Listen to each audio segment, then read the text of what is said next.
శ్రీశైలం ఎడమగట్టు కాల్వ సొరంగం ఎస్ఎల్బీసీ మార్గం పనుల్లో గతంలో జరిగిన ఘటనలు పునరావృతం కాకుండా ఎన్జీఆర్ఐతో సర్వే చేయించినట్లు నీటిపారుదల శాఖ మంత్రి ఉత్తమ్ కుమార్ రెడ్డి వెల్లడించారు.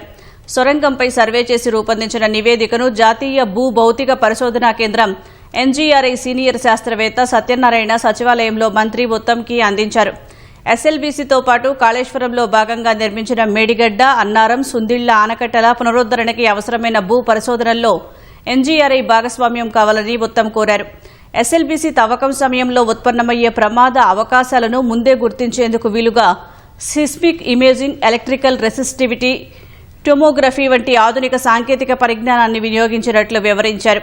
సొరంగం తవ్వకంలో కార్మికుల భద్రతను తొలి ప్రాధాన్యత అంశంగా పెట్టుకున్నట్లు చెప్పారు. ఎన్జీఆర్ఐ శాస్త్రవేత్తల మార్గదర్శనానికి అనుగుణంగానే తవ్వకాలు ఉంటాయని ఉత్తమ్ తెలిపారు.